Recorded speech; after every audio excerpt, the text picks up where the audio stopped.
Hello and welcome to FutureScape Virtual. Thank you very much for joining us all today in our new virtual world. This seminar has been pre-recorded, but the panellists will be live after to take any questions you'd like to ask. So please feel free to post your questions as we proceed using the facility on the screen. So on to this webinar, the exciting RHS Wisley Project. The RHS flagship garden that was attracting around 1 million visitors each year post-COVID. Amongst the 240 acres of garden, the RHS is building the UK's first ever dedicated scientific centre of excellence, where 3 new educational gardens, the Wellbeing Garden, the World Food Garden and the Wildlife Garden, will all encircle the centre. Today we've brought together an exceptional panel who have and are involved in the vision, the concept, the design and the build. Firstly, I'd like to welcome all the panellists, and then I'm going to ask them very quickly to do an introduction, not that they'd need much introduction. Then we're going to go into a bit of depth into their part of the project and how the project's coming along. So if I can start, first of all, Matthew, if you just give a little bit of information about yourself. Tell us about the vision that you see for Wisley and the developments that are going on there and how it fits in with overall what the RHS is trying to achieve over the next couple of years. Yeah, of course, big question. So Wisley's history and heritage has always been about experimental gardening, and Wisley has very much been an evolving demonstration garden. So the developments, the 3 new gardens at the hilltop are almost a continuation of that. And they very much go hand in hand with our science strategy for well-being and trying to get some really good science behind gardening actually being good for us. And other parts of that element are Wisley, with our edible collections, we have 3 small fruit, veg, herb gardens. The oldest one dates back to the 1950s, the fruit garden. And basically it's time to do something bigger, better, more inspiring and more up to date for the edible areas. And Wisley, with its general broader view with the key investment programme, has grown, its visitation now to 1.1 million visitors.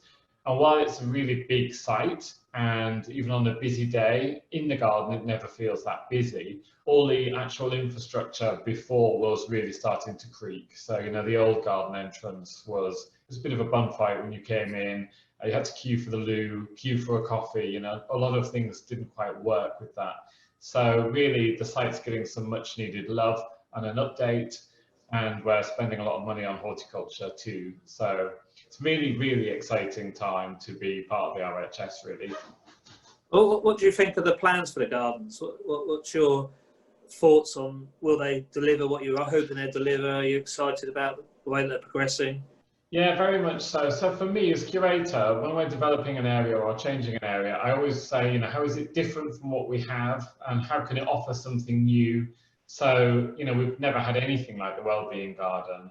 And even with the Wildlife Garden, we could say, well, the whole of Wisley is, great for wildlife. And of course it is, but we've never had anywhere that's had that sole focus on basically showing people, educating people. So they are new offers. And with the Edibles Garden, I mean, that's so exciting. The design for the Edibles Garden is amazing. The World Food Garden is its correct title. And Wisley has national collections of rhubarb and gooseberries and red currants. We've also got over 700 types of apples. We've got a functioning vineyard. We sell our own wine. And people don't find the orchard. They never seem to find the vineyard. And the way the old collections are laid out is just, it doesn't really make much landscape sense. So for me, bringing all the landscape together is really important. And where the hilltop building is being created, the new science and learning facility, was the site of the old glass houses, but it was also the site of service sheds, a tractor yard, old mess rooms, lots and lots of back of house functions, which you suddenly found yourself in if you came out of the wrong gate from Battleston Hill, or if you drifted from the Rose Garden. It made no sense at all. And Wisley was never laid out as one big landscape. It's evolved, and the RHS has bought land in its history as we've afforded to. But now it feels like the last area of Wisley, the whole hilltop, was never quite right. So we're stitching all this area together. Obviously, we have an amazing building in the middle of it. And, it's not really about the building, it's about the work you can do from the building. And then these gardens, the Wellbeing Garden will almost blend into the Rose Garden. The World Food Garden opens out into the orchard and the vineyard. And the Wildlife Garden you discover as it's connected to Battleston Hill. So you wander through the Wildlife Garden, then into Battleston Hill, the Woodland Garden. So, from a landscape point of view, and for me thinking of the visitor journey at Wisley, wherever you wander now, you're not going to be coming across a random gate to a service yard. It will be much more connected, much more as it should be for the flagship garden. So with the visitors, then, do you think this is going to enhance visitors that already come, or do you think it's going to hopefully open up a new audience? And also, I guess, what are you going to do additionally to promote it to make sure that it does get the traffic and it helps increase the footfall once COVID's out of the way, let's say? Of course, yeah. I would like to think, Jim, it will do both, as in it will attract new people, but it will really enhance the visit for regular visitors. I mean, unless you're a real dynamo and you get here the moment we open, it's quite hard to get around all of Wisley in one visit anyway, and this will add even more. So, you can actually plan your visits with what section of the garden shall we do this time. But if you are really serious about gardening, well-being, mental health, and actually trying to learn more and understand more about that, I think I can't imagine where else you would go. This would be a real hub for that, and actually with leading it with science, I think is so important. So it'd be based a bit more on facts than opinion. Even though all of us that love gardening and garden all the time, we know it makes us feel great. We know how it improves, our well-being. But is there links towards colour or scent or texture or planting layouts, planting styles? So there's a lot to be gleaned from that garden, I think, the Wellbeing Garden. And a final question direct to you, Matthew, in terms of, so most of the viewers that be watching this are trade, so mixture of designers and landscapers.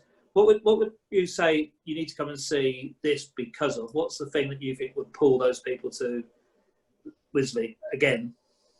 Sure. Or more specifically, sorry, about the new gardens. Yeah, of course. Well, I'm trying to think, it's not often a garden of this size and scale is created. I mean, these 3 new gardens, we're talking acres here, they're absolutely incredible. And working with 2 rather significant names in the garden design world. And both Anne-Marie and Matt have very different styles and different styles of planting. And me as curator, overseeing the planting lists and working with them on that, to see that we're doing things that haven't been done here before. Some of the tree selections in Matt Keightley's garden are really fun and really different. And I think even the most experienced gardeners will be having to reach into the borders and look at the engraved labels of some of the trees, because they aren't things you see every day. So I think absolutely they should come.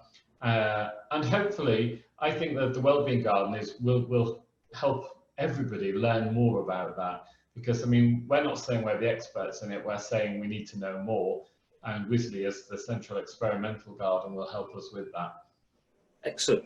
And excited about how it looks at the moment? Very much so, very much so, yeah. There's 2 exciting things. When you're standing outside the area and looking in, it looks amazing and it looks very exciting. But then when you're actually in it, looking back out, because the visitors have never really been in that area, nobody was really in the service yard before, and we had all these horrible little buildings everywhere, all these little sheds and things. You have views across the garden and views across the treescape that you never had before. And the actual building itself will have a roof terrace, and when you go up there and look across the garden, it's incredible.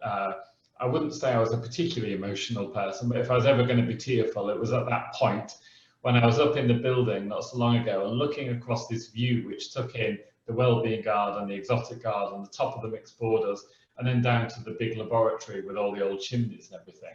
It's like, wow, I've been here over 15 years. I've never seen a view like that. Pretty special.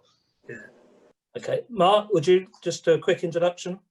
Yeah, Mark Gregory from Landform, who are the builders of the 3 gardens. Okay, Anne-Marie?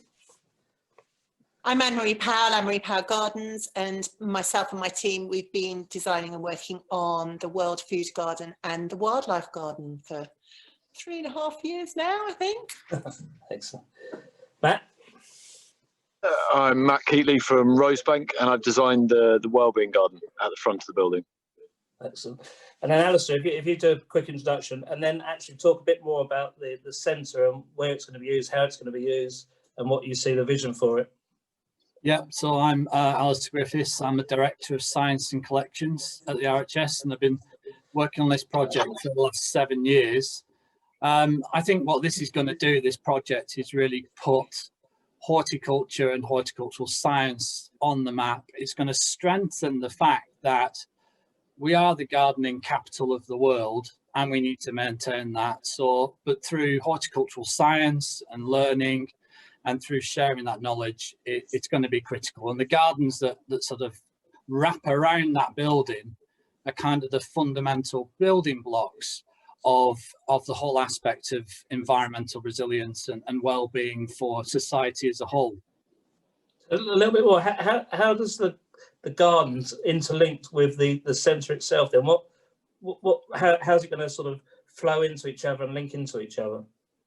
So I mean, one of the great things about it is that these are going to be sort of experimental plots, so that we're going to get visitors and other people to work in those gardens, and we're going to measure elements of those so that we can sort of a lot in the US, in Australia and New Zealand, they do co-creation of designing. So we're hoping to co-create, particularly with Matt Keightley's work. In fact, all 3 gardens linked to sort of designing a blueprint for well-being for people, but listening to the people that we bring in, and it'll be our visitors, but it'll also be communities, it'll be schools that we'll listen to create landscapes that actually optimize and maximize those environmental benefits linked to climate change resilience, but also optimize mental, social and physical aspects of well-being. So really excited. So how are you going to show that? How are you going to make people feel that? How are they going to understand that that's what you're trying to do? So within the building itself, there's a central area which is all around interpretation. And basically that's going to do is celebrate the benefits of gardening, cultivated landscapes, gardeners, and actually, you know, help with regards to what gardeners and our profession can help towards dealing with these aspects. So, you know, there'll be elements on, you know, how precious is water within our industry and the resource, and what can we do in order to maintain water within our industry. And then there'll be elements on scent and colour. So we'll get, you know, experiments within the designs that we've done to look at how people react to different colours and different scents throughout the seasons, which this work just hasn't been done in relation to better understanding those aspects. And then, you know, with regards to the wildlife garden, I mean, you know, the wildlife, the well-being and the World Food Garden, they're fundamental blocks of work where we can look at measuring you know, things around the physiology, so looking at stress reduction, heart rate variability, skin temperature, looking at people, how they like these different areas. But they're building blocks. Those 3 gardens could be placed in a domestic garden, in a school garden, could be placed on transport areas, in public communities, in private, in commerce, but they all have those building blocks in relation to, like I said, better understanding that blueprint for well-being, to actually keep well-being and well people fit rather than those that are ill. So how is it going to be staffed then? Are you going to, as everyone that's going to, all the visitors come there's going to be educational, I don't know, there's going to be video chances, or how are you going to portray the message? So within the building, it's housing the science, the education and the horticultural team. We'll also have the library there and information. There's an event space there that can house 400 people to bring people to talk. We'll tap into the expertise across the UK. So there'll be horticulturalists, scientists, educationalists, sociologists, psychologists that will come and talk to our visitors around their aspect of gardening and well-being. And we'll have leisure learning courses and a focus in the learning classrooms on secondary school. So we'll be looking at STEAM, because again, horticulture is is all about the art and practice and science of horticulture, which includes the STEM subjects, but most people are now shifting to STEAM.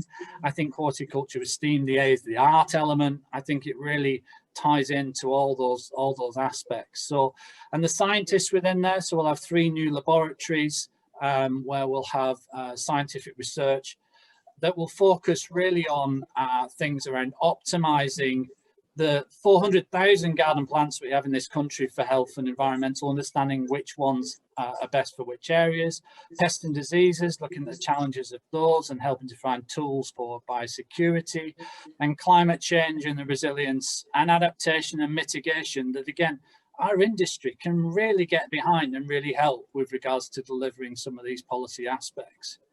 The other fundamental thing is around training that next generation of horticulturists and horticultural scientists. The last 3 appointments that I made, I had to get from overseas. Other areas within the UK also having to find people from overseas. We have an aging population. I'm really concerned about the need to have people that fully understand the complexity of our industry and how to find practical solutions to put on the ground that help people and help to resolve some of the challenges we face. So that's quite a worrying fact there, because initially you start saying that the UK is at the centre of horticulture, and then you're saying that we can't at RHS Wisley, which you would have thought has pick of most people, can't find the right people in our own country to fill the vacancies we need. Yeah, I mean, it's a great concern. Those skilled expertise and also the skilled expertise that we're going to need in the future, we need to start now to develop and train those people in-house. And, you know, we have appointed a large number of people already. We've appointed, I think, over the last year, about 12 new scientists, some of which have just come out of their PhDs, and we're rapidly accelerating the training of those people in plant health, in environmental science elements, and in the taxonomy. Because the other thing about this Hilltop Centre is that we'll be able to house all the garden plants that are grown in this country, the ornamental garden plants, and help us to study those plants so that we can optimise that genetic resource for the benefit of, first of all, to be honest, I mean, the joy of gardening, so benefit in that, but with the and the and is and for wildlife benefit, and for resilience to climate change, and for the benefit of human health and well-being. But joy of gardening should always stay right up there in the mind, and the aesthetics and the joy of that is critical. So those gardens, right at the start, have to be beautiful and will be beautiful. They look great. Okay, and it's a good note to stop there and move on to Ann-Marie. So Ann-Marie, how did you get involved? How much sort of freedom have you had on the design on each of the gardens? Were you constricted in a way that you had to design in mind of what was happening elsewhere? You know, it was really an odd way of getting involved, because I actually saw that a competition was launched on Twitter by the RHS. So there were certain criteria that you had to meet to actually being able to actually approach the RHS with your initial drawing. So we spent, days as a team at the office, just putting together a presentation that we submitted through to the RHS. And then before we did that, we downloaded a huge document that people like Alistair and Sheila Dess and all of the different committees at the RHS had obviously spent an awfully long time putting together about what they actually wanted to see within the garden spaces. So it was a really good client brief to begin with, quite honestly. So, and we wanted to make sure that we delivered exactly what they were after from the off.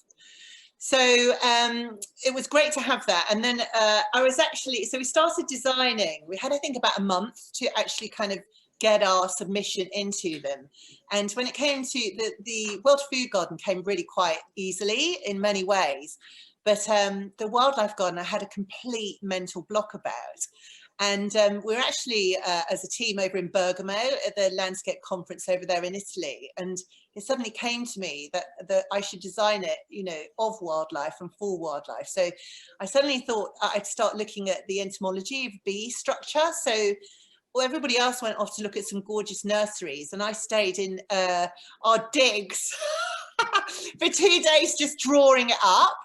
So, and spending a lot of time and a lot of burning the midnight candle hour that weekend to actually get it together. But, you know, it was a huge, great raft of work to get it over to them. And then we've continued to work on it since. There's been a lot of feedback, helpful, and some that I've had to swallow, so from the RHS. But I think throughout all of it, it's what it has done for us is it's made sure that we're delivering something that we all believe, the RHS and AMPG and myself, I do consider myself as part of our team. We're really, really happy that we're going to deliver something that we're going to be proud of for the rest of our lives. And I can't wait for the day that all of us are not on Zoom, but we're actually nice. both gardens, but with members of the public to actually kind of enjoy everything that Alistair's actually spoken about, and hopefully inspire the rest of the world to kind of see what we can do. And that's people of all creeds, colours, income brackets, age groups, from wherever you are in the world. In our gardens, I really hope that we've covered up that there is something for everybody to enjoy and to learn from and to celebrate gardening and the great world that we live in as, you know, something to be very proud of, as, you know, the RHS flagship Wisley Garden. And how much was it the fact that it was Wisley that you wanted to win and enter? I was gunning for it. Kim, you know me, I was gunning for it. Wisley was one of the first gardens, and I know Mark has got really fond memories of, you know, working there, but when I first got into garden design back in the mid-90s, Wisley was, you know, my playground. You know, I was a young woman, still am a young woman. So, but I would go there and just, it really kind of opened my eyes to the possibilities. And I think what people forget about Wisley is it's always been a centre for experimentation and horticultural excellence and play. And that was one of the key things that I really wanted to make sure that we delivered to the RHS, was the sense of horticulture is fun. You know, it's for the renegades, it's for the adventurers, it's for the people that want to find out, you know, the science, the background of the beautiful world that we live in. And that's something that really, I really believed inspired me way back then, you know, when I was a young woman 5 years ago. And how's it all progressing? Mark's doing a fantastic job. I mean, for me, and I'm sure Matt will agree, in fact, all of the team, actually, we've worked on it for a very long time. I hadn't realised that Alistair had worked on it for a good 7 years, to be honest. So for him, the feeling of satisfaction to actually be seeing these gardens come out of the ground must be, oh, extraordinary. So for me, it's immense, having worked on it for 3.5 years. It's going great guns now, and it is just an absolute joy to actually get up there and have a look at it. If I could afford to, I'd come on the tools with Mark and help build it as well. So, you know, it is that exciting that you just want to be there the whole time. Sadly, you can't be. But yeah, I just can't wait for it to open. I mean, it's palpable excitement. And was the investment there to match the ambition? Well, no. I mean, the investment is what the investment is, isn't it? I'd love it if they could have paid me a larger design fee, of course. Well, Mark took all that. But you've got to work just with, like with any project, you've got to work within the parameters. It is design and deliver. So we've had to take some knocks on the chin. So sometimes that happens. I mean, often it happens. They invested what they could. So, and we worked with the budget that they had. It was very clear, right from the off, that they had this pot of money, and that's all we had to spend. So there's been a lot of value engineering that's gone on, and we're hoping that at some point, some of the things that we really wanted, like another bridge, just going to put it out there, across the middle of the large water feature in the wildlife garden, could go back in. But yeah, you know, I'm very proud and pleased of what Mark's achieved to actually see it coming out of the ground. We've done the right thing, you know, and I think we're not going to lose that much of the spirit and hopefully that inspiration that people are going to find in those garden spaces. Fantastic. As designers, we always want more. It's the balance, isn't it? Knowing what you need and knowing what you want is slightly different, isn't it? But and letting the RHS know that we do need another bridge. I think we get that point. Yeah, Matt, what's your pitch, Matt? So Matt, what are you going to pitch for now then? So, go on. so for me, I agree. We're always going to ask for way too much and pare it back and see what we can get away with. So you always start with the biggest and the best and the most comprehensive design within reason you possibly can, and then it's a team game, isn't it? So it's working with the RHS and with the other members of the team to make sure you can deliver something that closely resembles what the concept work was originally intended to be. And for me, that was first pen to paper was 5 years ago now. That was the first meetings where, Alistair, I don't know whether you remember, but we were tucked away in a little upstairs room up in Vincent Square, weren't we? Yeah. Where it was, I think Alistair was the only mad scientist, but we had charities and other organisations and all kinds of people doing a workshop and informing the brief at the beginning. And I think that probably just shows you how much work and effort has gone in, not just from us and the people involved in this conference today, but the sheer volume of people involved just to inform and get the project to this point is just immense. So many people informing the brief and doing the research and working with us to make sure that what we end up with as a collective is well, it's going to be presented on the world stage, so it has to be of the highest possible caliber. No pressure, Mark. So did you know each other's designs? Did you know what Ann-Marie and Matt you were doing, or was it all brought together just to make sure that they linked and all brought together? I mean, we knew as much as the title of the other gardens. I think Ann-Marie probably knew there was a wellbeing garden, like I knew there was World Foods and the Wildlife Garden. But other than that, no, we hadn't. It wasn't a design collaboration until a meeting in the old lab, actually, probably, as you say, Ann-Marie, probably going back 3.5 years, where we physically brought the plans together, did an overlay, and not coincidentally, I think it probably just goes to show how well the RHS were prepared for it. The individual briefs meant that mine and Ann-Marie's reaction to them meant that there was quite a lot of cohesion between our spaces without any conversation. right? So I think partly luck, but a lot to do with the work the RHS did. Exactly. Telepathy. And I guess you, Matt, is again having a garden that's going to be there for, I don't know, 20, 30 years, hopefully, at Wisley must be a fantastic, feather in your cap. Yeah, it's huge, especially relative. I'd like to think relatively early on in my career to have the opportunity to create.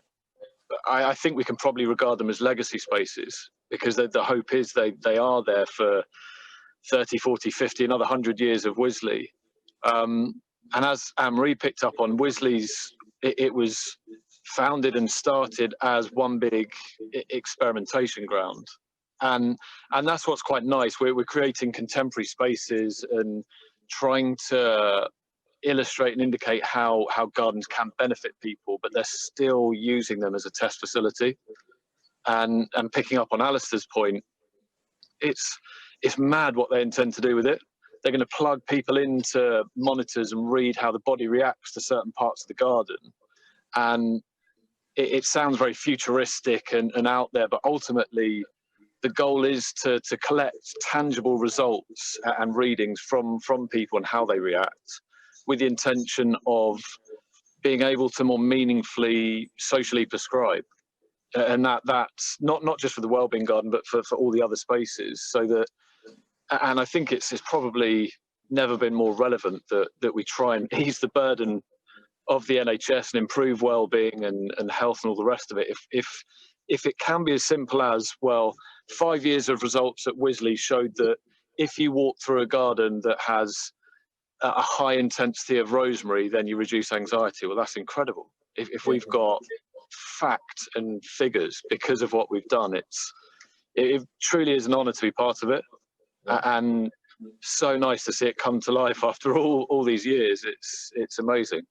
And did you get the concept on how you're going to design it quickly? Did you know in your mind what you wanted to do and how you'd match it to the brief? Yeah, it did come quite quickly. The brief, I have to say, was fairly intimidating because of the amount of people involved. Yeah. And often does that restrict it a bit though, Matt, or not? Yes and no. It's nice to have lots of information because it in some cases, some instances, it can make it quite simple. You're effectively just answering and ticking boxes. But with this one, there was always going to be the added pressure, knowing that Eyes of the World are on it. 1.4 million viewers are going to see it every year. So there is a bit of pressure, but it did come quite quickly. And it was almost, and I mean this in the nicest possible way, Alistair, almost forgetting the briefing notes and doing what was right for the space and making sure that I could plug all these notes in through the process. So for me, and I explained to one of the members of the RHS previously that it actually came because the building on plan resembled, or to me looked like, a pair of lungs. And that got and I don't know why it got me off on this kind of strange wormhole of anatomy, but ended up thinking about how we could make the space as comfortable to move through as possible. And it moved me on to thinking about capillaries in lungs and how the body moves cells around the body. And so that's where the shape of the beds come from. We started doing overlays of capillaries and cell shots.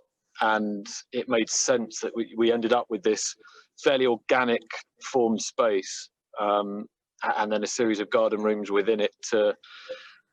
The rooms are very much supposed to be a versatile space, so you can have tests carried out in them, do outdoor tutoring or speaking sessions, or have temporary art installations, and it just means that rather than the Wellbeing Garden being a static space that stays there permanently, is going to continually evolve, like all gardens do anyway, but the RHS is now in their hands to adapt it as they see fit. And I think we've probably achieved that. Excellent. So on to you then, Mark. And so you've got the designs. How hard was it for you to win the build contract on it, and how much sort of time, effort, and... Well, obviously we were working with Ann-Marie up at Sockwell House, so we knew that this was in the offing.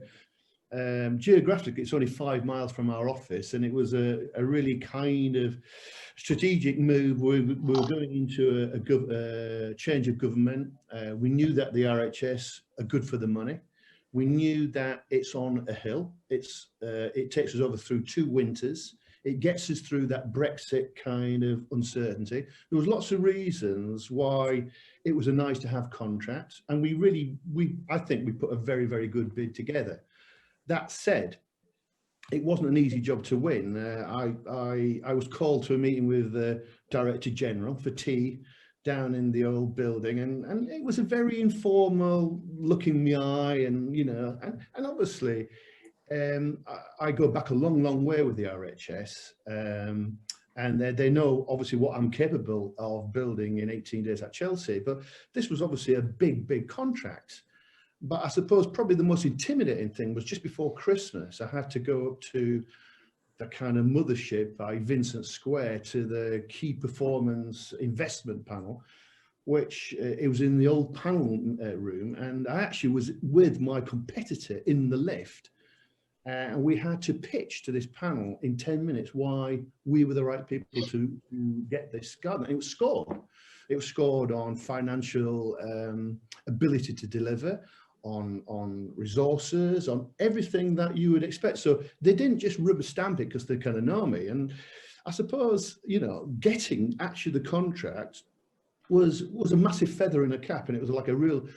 They'd almost done like a health check on our ability to do that garden. But for me, I trained at Wisley when I was 20, and I remember coming down from Askham Brown at York. I got on the train, didn't really know Surrey, and I walked from West Byfleet to Wisley, and it was just like those feelings will never leave me, of those feelings of actually walking there. And as a kid, I'd read about it, and I've said publicly that it was probably the happiest year of my life.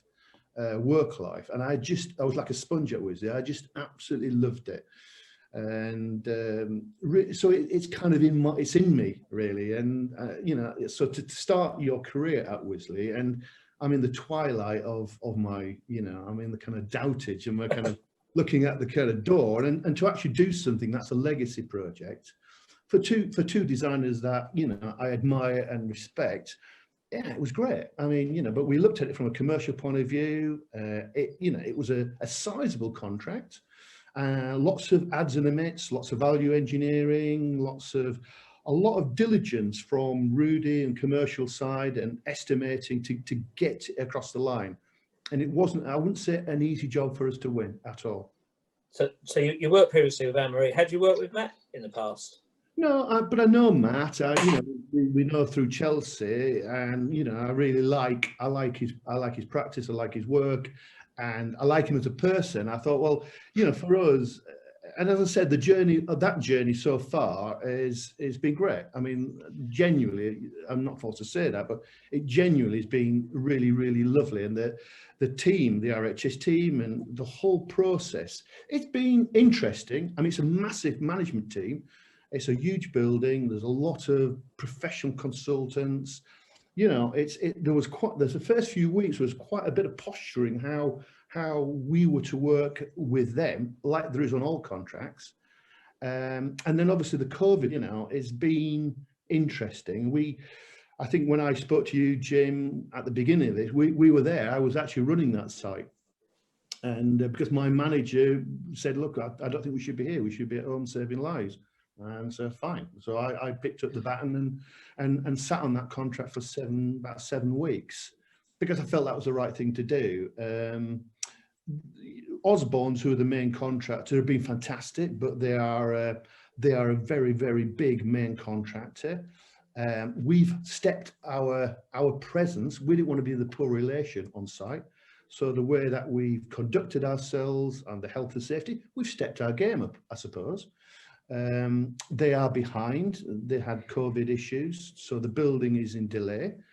And in fact, we've only been handed over areas that we should have handed over in May.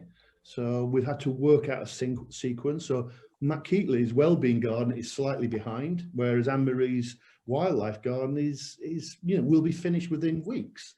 And then we're dropping back, and we're trying to push the builders, no matter how good they are, push them out of the gate, because let's be honest, builders are a pain in the ass to landscapers generally. And then when we get that space, then it's really full on. We have to finish in springtime. I suppose it'll be an April finish for us, but the clients move into the building at Christmas time or thereabouts, and then they'll be all upstairs looking down on us working. So that's going to be interesting. So initially it was a 15-month contract then, so is that extending it slightly now then? Well, yeah, I mean, our target date was always going to be March as a completion date, that even at tender stage. And I reckon, you know, given this winter, and obviously that's a big if. But as I said, I go back to the fact it's on a hill and it's on sand, and it's relative. The work is big, but it's relatively forgiving. And you know, I'm confident that we'll be about a month over schedule, I suspect, subject to the weather being reasonably kind. And I think there's an opening in early summer, I believe.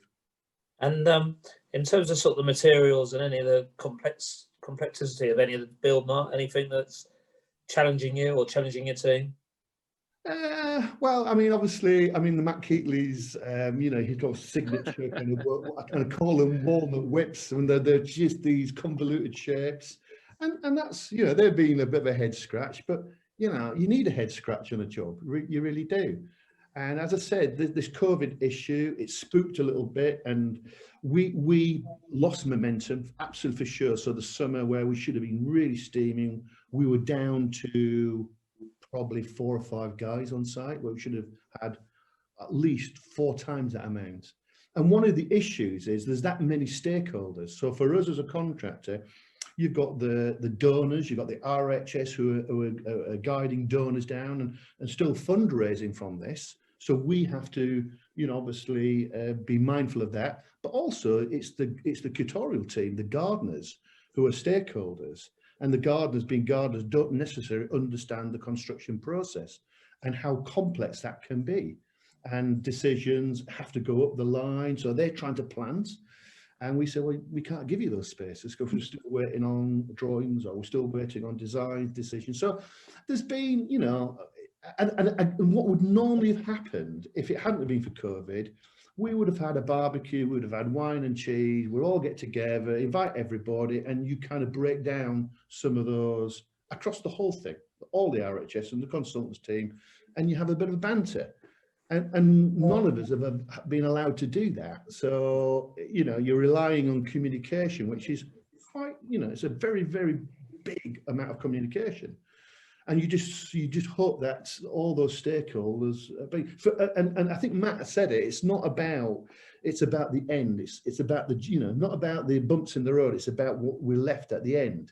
And for me, it's never been about the given quality. It's about how we get there, the journey, and, you know, the friends we make along the way, and how we leave it and how we communicate. And you know, and I think actually, because I feel so passionate about Wisley, you know, and actually what I forget to say is the RHS contracted made me actually write in that I was to be physically on site weekly. Well, for me, it's a no-brainer. I mean, I love the place. So, yeah.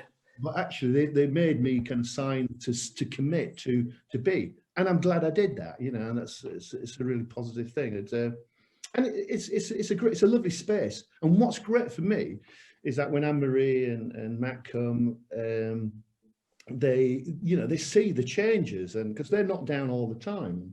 And during the lockdown, you know, people like Sue Biggs, the CEO, she was at risk, she was sheltering, and there were lots of people, even the consultant team, were not allowed on site. So I took it on myself to do these kind of little videos, and I was doing these kind of half-assed videos weekly and sending out to everybody. And, you know, and they became, you know, sending out to the garden staff, and it was just a great way of communicating when communication had become very, very difficult. Yeah. Excellent. We're going to take some questions now that we've got from the audience.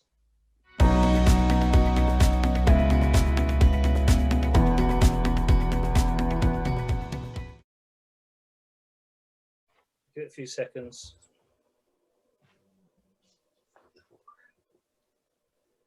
Welcome everyone. I hope you enjoyed the video we prepared earlier. Now we're going to take some questions from the audience. We are expecting Matt Keightley to join us very shortly. Some kind of technical issue, but I'm sure he will join in. So the first question that came up, I think Matt may be the best position to answer this one, is, you know, a lot of people feel Wisley's their home, they understand it, they know it, and are quite anti-change. So how did you get much negative feedback about changing it, or, you know, was it all positive, or did you get a bit of a mixture? Yeah, it's obviously quite an emotive thing, because a lot of people are very emotionally close to the garden, which is a really nice thing. And normally when you're altering something, changing things, you know, there's always an element of surprise. And generally, if people understand what's coming and they understand the rationale, it's all good. And the biggest challenge is having good interpretation, and whether or not that's volunteers or you know, signage or leaflets, or we write things in our magazine. There's normally always excitement about what's coming, but obviously in a garden that's ever evolving and changing and isn't a static landscape, there will always be a percentage, and thankfully a very small percentage. And, you know, just to try and give you a real life example, the old show gardens that used to be on the side of the hill, the old model gardens as they were called, which came out to make space for the new hilltop development. You know, that's the most recent thing in memory. And in one ear, you've got lots of people saying, hurrah, you know, they were so tired, they should have gone years ago. And then you have other people saying, oh, you know, they were so special, I always used to go to those. And, you know, of course, if you're so scared of any negative feedback, you know, you could be frozen in time and you never do anything. So you always has to be the point where you're brave and you move on. But I think it's always about, you know, sharing what's coming and why you're doing it, and why this will be better and, you know, more exciting, or more up to date with what people are wanting to know about and learn about. So yeah, obviously we have 1.2 million visitors. You can't please everybody, but it's definitely about sharing what's coming next. Okay, and was the objective really to sell the new thing rather than talk so much about what's in the past, or was there an explanation needed why it needed to change? Yeah, definitely. I mean, in the case of the old model gardens coming out, we did talk about how old they were, that they were never really meant to be there that long. And, you know, when those model gardens first started going in the late 80s, you know, the visitation to the garden was never what it is now. So, you know, they just weren't keeping up with, they weren't standing the test of time, essentially. So, and I think, you know, you can share that rationale, whether or not people always understand it or feel it's the right thing. You know, you have to leave an element of it to them. But very much, I'm just all for putting out there our own thinking and saying this is what we think is best. And I think it's all you can do in this position. Welcome the other Matt, by the way. But Matt, I'm just going to come back to you as well. In terms of, was there any sort of kickback in terms of the cost and the amount of money being spent and the timing and along those lines, or was it more about the fact that you're replacing a garden? Yeah, no, not so much. I mean, I think, you know, the fundraising targets for these projects, you know, run into the millions, and I don't know how our fundraising team have done it. It's been incredible. But I think if anyone that has, you know, a fondness for Wisley, seeing this level of investment is just super. And, you know, those parts of the old hilltop site at Wisley, it was, I'll tell you honestly, you know, it was looking tired, it was looking run down, and it was showing the test of time, and it was showing the volume of visitors and foot traffic. And I think it deserves it. I think the site deserves it. And these 3 new gardens, to share these stories and these themes, they deserve serious investment. So yeah, they are big figures, but they were very, very big fundraising targets attached to them. And like I said, I don't know how our fundraising team have pulled it out of the bag, because at the start of this journey, I was thinking, how are we ever going to raise that kind of money? So yeah, it's terrific to be having the end in sight. Alistair, there's another question, I think, taken up on one of your quotes during the video about staffing levels and apprenticeship and bringing people through. People saying there's not enough youngsters coming through into the industry, there's not enough qualified people. Is it to do with the pay? Is it to do with the different issues? What's your take in your role and the RHS's role in bringing young people through Wisley and through their other gardens? I think a lot of it, I mean, we know from previous surveys, the RHS a lot of it is about the perception of gardening and you know, what does it mean? But actually, this whole aspect of gardening, I think, particularly during COVID-19 lockdown, it just shows how important it is, particularly addressing issues on the environment and climate change, and you know, the whole health aspect and that sort of long-term future. So I think one thing is that the perception is beginning to change. With quite a number of young people getting really excited about particularly houseplants in the indoor world. And I think we just need to continue to thrive on that perception of how you know, being a horticulturist or being a landscaper means that you're actually making a difference piece by piece and collectively to what's happening with the challenges of the planet. So I think that's one of the key areas. The other is to be honest, the investment, so government investment in the horticultural industry, and looking at, you know, so for example, the challenges I've faced at the higher levels at PhDs and fellowships is that horticultural science research, I think 1985 there was something in the region of I think it was like 12 million, and it's gone down to 2.5 million investment in research. So we need to look at what we're investing in and investing in an industry that's got a real opportunity to grow, but also address the 25-year environment plan, address the sustainable development goals. So I think there's more work to be done, and we just have to keep getting people excited about this industry. Is, you know, is for anyone that wants to get involved in helping to shape the planet. Excellent. Anne-Marie, I've got a question on the planting, but before we get onto that, so congratulations and well done for your money raising charity donation. Do you want to, so you had a target of 25 grand, you're nearly 30 grand already. Do you want to get a bit more explain on how people can get involved and support it even further? Oh, that's super kind of you. We're really chuffed. So all the way through lockdown, I've been doing a personal project called My Real Garden on Instagram. And yeah, so we decided that together as a community, we'd develop a book so that we could pass on the passion to all the people that Alistair's talking about. I mean, there is an awful lot of youngsters who are interested, and other people, you know, who are interested in horticulture. So we decided that we'd try and crowdfund a book.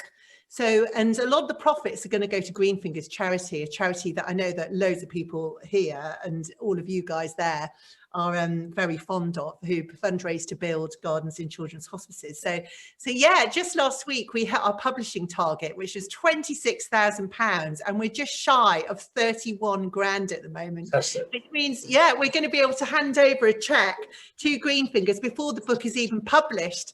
So I can't tell you, I'm so delighted, and it's all thanks to people like you. I mean, Matt's going to be in the book, Matt Pottage. I know that the other Matt has bought a book, so emailed me on that. So thank you very much. Mark, have you bought a book, and Alistair? Yeah. So get pre-ordering now. So we've decided to keep it open for the next 30 days, just so that every single book now is going to give a huge amount to Greenfingers. But anyway, we're not talking about that today. But just before we finish on that, so you've got 100 odd contributors to the book? There's 230 people. So, and I went through all the photographs, everybody that contributed. I mean, the wealth of the knowledge is absolutely astounding. And it's not, you're not going to be spouted at by experts like, you know, us here. It's real people's real practical gardening advice about what they want to grow, how they grow them. They're all the tips and tricks that have been handed down from generation to generation. I mean, it has turned me into a gardener again, all of this project. I have loved every single minute of it. So yeah, 230 people from all over the world, the majority from the UK, but we've got people from Canada, Australia, Europe, Detroit. Can't stop thinking about Make the World a Beautiful Place, their Instagram handle. And it's a real celebration of gardens and gardening, and just the well-being and silver lining of COVID has been actually that we've immersed ourselves into the physical and practical act of contributing to the world being a better place. So it's been an absolute joy for me and a lifeline, as I say, all the way through these difficult times.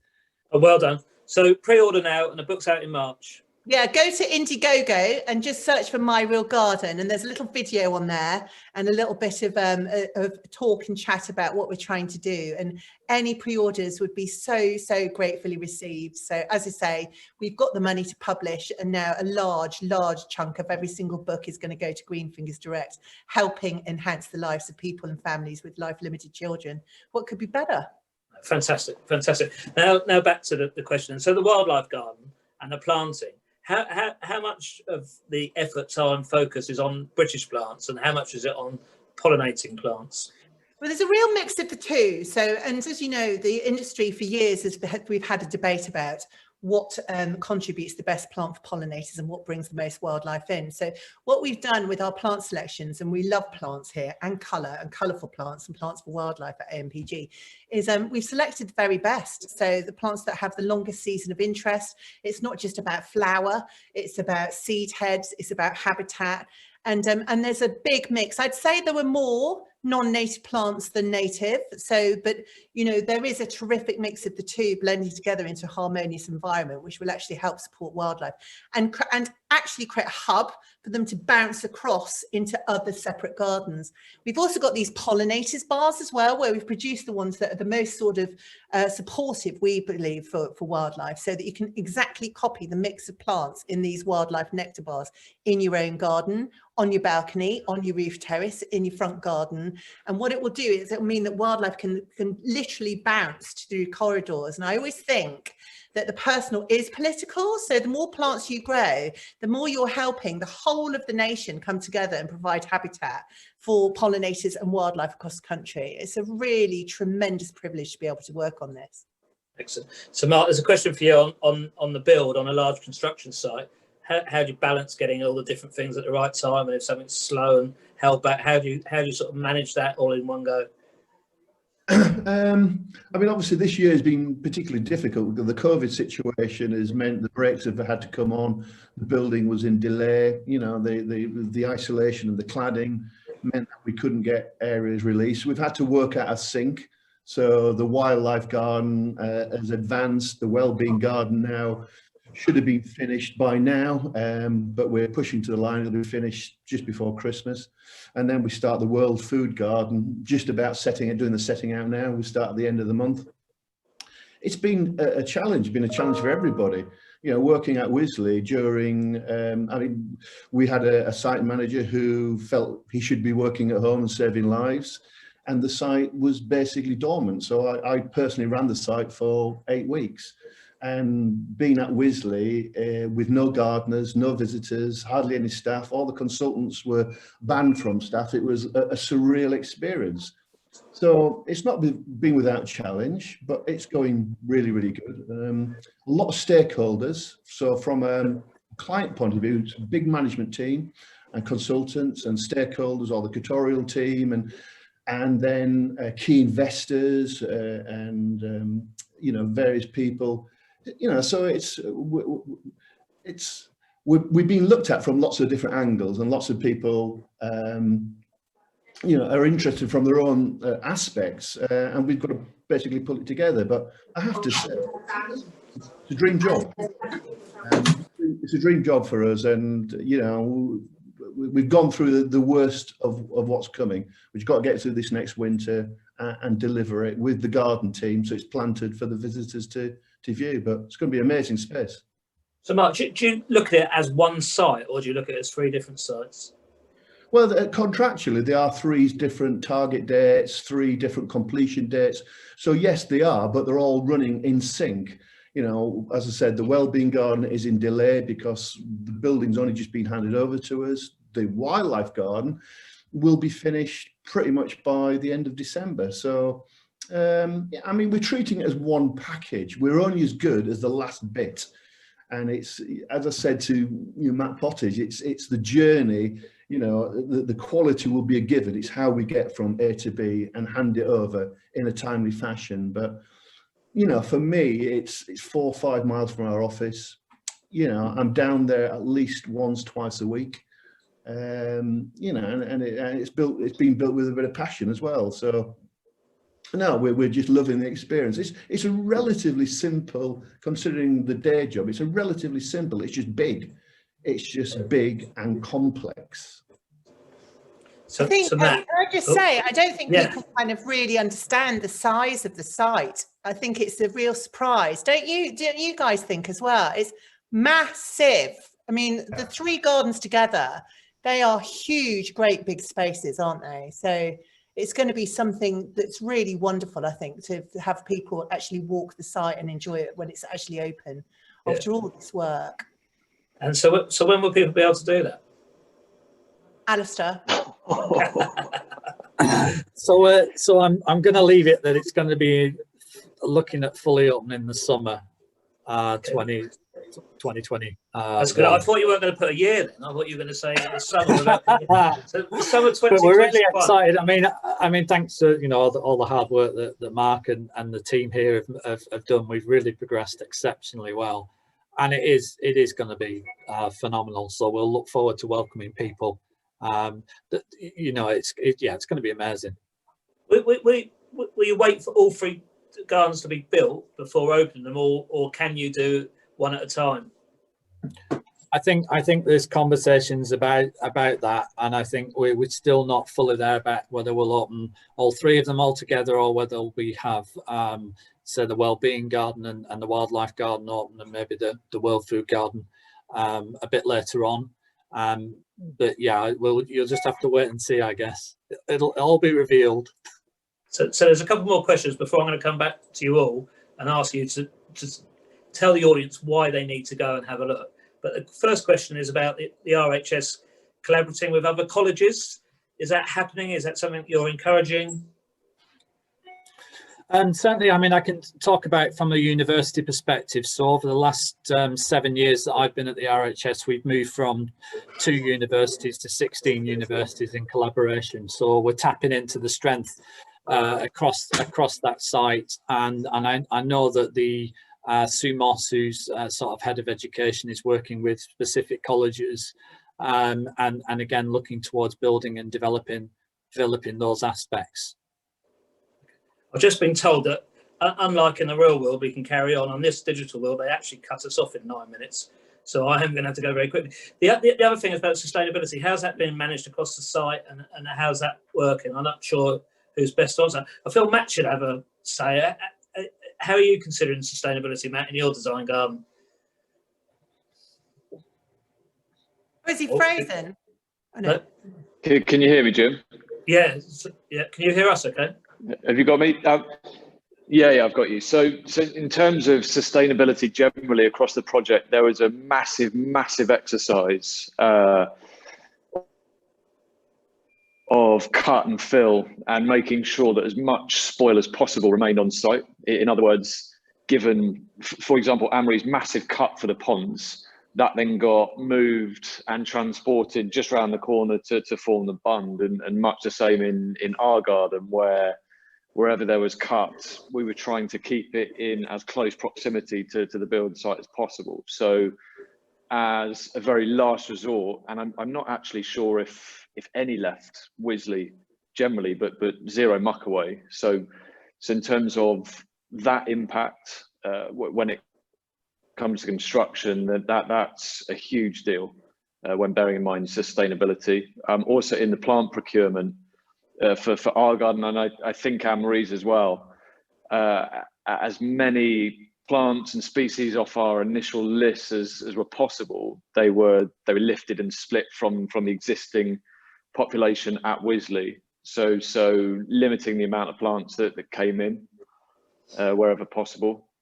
But it's something that I don't think it's necessarily special to this project. I think it's really important for all of our work moving forward, generally speaking, is to have sustainability at the core of everything we do. I think the very nature of new spaces and new garden planting trees and plants really is sustainability personified. It's just making sure that you design and you implement responsibly. And I think that the Hilltop development has been a shining example of that. So just a quick thank you to Adam White, who's posted a link to be able to pre-order the book that Ann-Marie was talking about. So if anyone wants to find a link to that. Yeah, could I follow up on the sustainability side of things? So basically, we've got a lot of roof lights involved to sort of take away artificial lighting. We've also got quite a lot of exposed thermal mass. So we've got passive cooling and high specification glazing to reduce the overheating in the summer. We've got cooling by use of irrigation water. We have renewables on there. So we've got the rooftop photovoltaic cells, which will help with that. And we've got attenuated natural ventilation and mechanical ventilation and heat reclaim. We're also looking at capturing the water from off the hilltop, because water is going to be a precious resource going forward, and then reuse that within the garden. So there's quite a bit that we are doing. I think the other thing about this building is that that's linked to the RHS's footprint, but the work that we do in that building and the sharing we're learning, we're hoping that will help to engage the handprints of gardeners all over this country to reduce the way that they do gardening and landscaping across the country, which will have a big impact on sustainability across the UK, because every gardener can make a difference. Fantastic. Right, Matt, I'm going to come to you first. And so why should the viewers make sure the 1st of July, when Alistair said it will be open, they're queuing outside Wisley? Which Matt, Jim? Me? Shall I go? Yeah, sorry. Yeah, yes, please. I mean, in the history of Wisley, there's never been a garden development with this much intensive plant collections, plant display, just new stuff to see in one go. Never, we've never done something of this scale. So it's absolutely a first. I can't think of a wellbeing garden that's going to rival what Matt's designed. The wildlife garden is a complete first. We've never had a wildlife garden. And our 3 fruit, veg, herb, old model gardens. I mean, the old fruit garden was laid out in 1950. My goodness, we needed an update on edibles at Wisley. So this is just so exciting to me and And I hope you'll all love it. I mean, I'm very, very excited. And as Anne-Marie said, it's absolutely massive, the scale of these. This will be a visit in itself, just seeing the Hilltop Gardens without seeing anything else at Wisley. So yeah, please mark it in your calendars, make some time in summer. Perfect. Anne-Marie? By the way, Adrian Slatter from Vexworks has just bought the book. I know, it's so amazing. I've seen it pinging in with sales as I'm on the set. It's like, it's great. So thank you so much, everybody. Thank you, team, because we are a big team. And I think that's why, you know, we are all gardens together. And I think something new in horticulture, you know, to experience something different. And it is a first for British horticulture, this, and it's going to engage everything we do for the next, you know, for future generations. So why would you not want to visit is why I think. So, and I just can't wait to actually enjoy visiting it with you as well. So it's going to be a phenomenal day when that opens and we can walk the paths together. Perfect. The other, Matt? I think for me specifically on the wellbeing subject, it is such a popular subject, and I think that the RHS have made such a bold move, creating such a massive wellbeing garden that really they can be seen as trailblazers in this particular part of the industry. And so for me, it's not just super exciting to see it delivered, but to see how the garden evolves and how Alistair and the team and the curatorial team develop the space. Once there are more and more statistics in and more facts that back this idea that gardens can help improve well-being, and to be part of that is just phenomenal. So I really do look forward to going myself and seeing the finished thing, but also to see members of the public actually enjoying our spaces that we've taken 5 and in Alistair's 6 years to develop and kind of mastermind, to watch them being used is going to be unbelievable. Excellent. I'll come to you then. Last word with Mark then. Alistair, so I'll come to you first. I think I'd love visitors to come and take part in what I think is going to be one of the novelest experiments that's ever been taken in time, which is come and help us create the new blueprint for well-being, be it wildlife, food, and mental well-being. And it's, you know, we might get you to wear some interesting kit that measures your physiology and stuff, and to explore, and for you to think about how colour and scent makes you feel. And I would hope that, you know, taking part in this big experiment, because Wisley was set up as an experimental garden, having our visitors, having schools, having others getting engaged in this is really fantastic. And also in the atrium, there's going to be all things about the benefits of gardening, gardeners and gardens, and those that just grow plants, you know, the benefits of those. And I hope that people who visit will get that information and share it far and wide, so that we can address some of the key challenges. So come and enjoy. It'll be really fun. Yeah. Perfect. Mark, so you're delivering these people's dreams then, so the last word is to you, I think.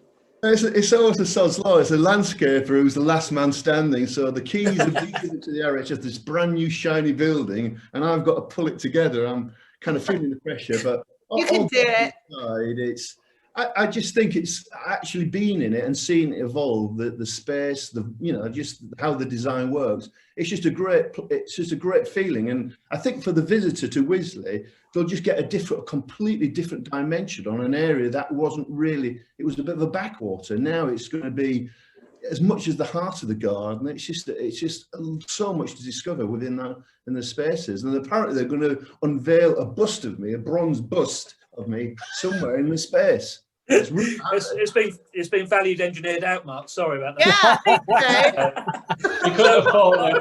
I'm just gonna wrap it up now before we do get cut. There's a couple of things. I think well done to RHS. I think it's a fantastic project. I'm really excited and can't wait to do it. And I think well done even more for choosing the right designers and the right landscaper to build it. I think it's superb and what a fantastic project. And we all look very much forward to coming on July the 1st, Alistair. Thank you all very much. Thank you. Thank you. Cheers, everyone. Thank you. Cheers, Jim. I've got to end it now, unfortunately.